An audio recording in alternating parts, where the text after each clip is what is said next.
50-60 কোটি টাকা দামের কিলার আপনাদের খুনি আপনাদের সামনে দাঁড়িয়ে আছে। গতকাল ফেসবুক লাইভে এসে বলেছে সে বিদেশি সংস্থার কাছে টাকা না করে 50 থেকে 60 কোটি টাকা দিয়েছে তাকে হত্যা করার জন্য। মিথ্যা কথা, অল্প বয়সে মিথ্যা কথা বলা মানুষ শিখে, ঠিক আছে, কিন্তু এত মিথ্যা কথা, ঠাহা মিথ্যা কথা বলার মানে বয়স হয়নি তারা তোমার মিথ্যা কথা বলা।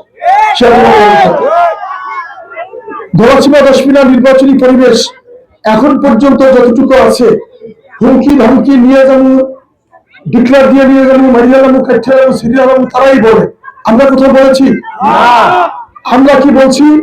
আমরা বলছি যে আপনারা ভোটার, আপনারা প্রত্যেকে ভোট কেন্দ্রে এসে দাঁড়িয়ে যাবেন। আরেকটি বলেছি, আমরা বলেছি যে আপনারা একদিন সাহস করে ভোট কেন্দ্রে দাঁড়িয়ে যাবেন, 5 বছর বীরের মতো রাস্তায় ঘুরে বেড়াবেন, কোন দুর্বৃত্ত আপনার দিকে তাকানোর সাহস পাবে না। আরেকটি বলেছি, ভয়ে আপনারা একদিন ঘরে লুকিয়ে থাকবেন, ভোটের দিন 5 বছর কাপুরুষের মতো ঘরের মধ্যে করতে থাকতে হবে, কোনো প্রতিবাদ করতে পারবেন না কোনো অন্যায়ের। কারণ যে সমস্ত আইটেম ট্রাকে উঠেছে আপনারা দেখেছেন, তাদের অতীত রেকর্ড দেখেন, সংখ্যালঘু নির্যাতন, রাস্তাঘাটে মানুষকে অপমান করা, মানুষের জায়গা দখল, ঘের দখল, খাওয়া দখল, সুলিশ দখল।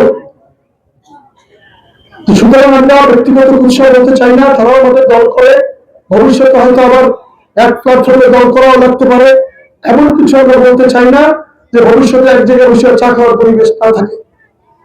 আমরা আমি ব্যক্তিগতভাবে বলতে পারি, এই গলাচিপা এমন কোন আওয়ামী লীগের নেতা নেই যার সাথে আমার 10 বছর 15 বছর থেকে শুরু করে এখন পর্যন্ত কারোর সাথে বসে এক কাপ চা খাওয়ার পরিবেশ নাই, সেটা কোনো আওয়ামী লীগের নেতাও বলতে পারবে না, আমিও সেটা বলি না। কারণ সেই সম্পর্ক আমি কোনো মানুষের সাথেই খারাপ করি না, গলাচিপা রসমিনার, যে আমার চা খাওয়ার পরিবেশ তার সঙ্গে থাকবে।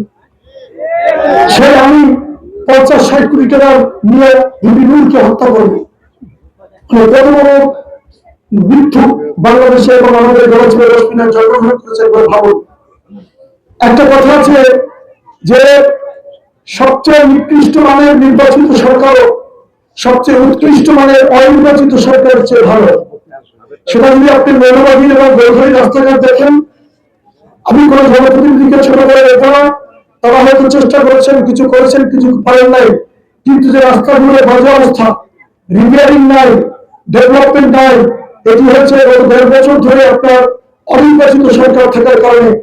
যদি কি নির্বাচিত সরকার থাকতো, উন্নয়ন আরো দূরে এগিয়ে যেত। আপনারা এখন অনেক অপশক্তি 22 ফেব্রুয়ারি নির্বাচন বানচালের চেষ্টা করছে, যারা নির্বাচনে জিততে পারবে না বা এই ধরনের যারা ফাঁকবাজি প্রার্থী আছে, এর আশায় ভোটে দাঁড়িয়েছে, কিন্তু এখন ভোট না পেলে তারা নির্বাচন বানচালের চেষ্টা করবে। এমন হতে পারে সে নিজের লোক দিয়ে নিজের উপর হামলা করে বিএনপির উপর দায় চালানোর চেষ্টা করবে। আপনারা গণমাধ্যমে যারা আছেন, থানা পুলিশ যারা আছেন, আপনারা সবার দৃষ্টি রাখবেন, গলাচিপা রসমিনার সমস্ত নেতা কর্মীরা সবার দৃষ্টি রাখবেন।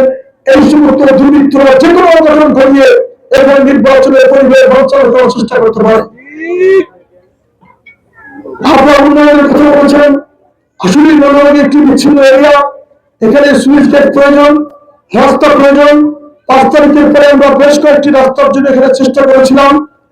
আমাদের মনোরমের কিছু সন্তান যারা আছেন তারাও চেষ্টা করেছে, আমরা এডিবিতে কথা বলেছি, বেশ কয়েকটি রাস্তা আর প্রক্রিয়াধীন আছে।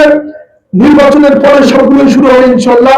আমি করেছি, আমি অমুক, আমি তমুক, এটি বলবো না।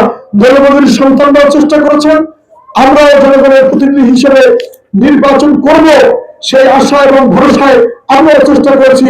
অতি হিসেবে ভালো করতে পারবে ইনশাল্লাহ।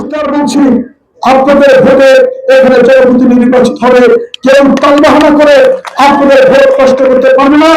আপনারা দায়িত্ব নিয়ে সাহস দিয়ে ভোট কেন্দ্রে দাঁড়িয়ে যাবেন, ইনশাল্লাহ আপনাদের জনপ্রতিনিধি আপনাদের ভোটে নির্বাচিত হবে, কোন ধরনের কারচুপি করার সুযোগ কেউ পাবে না।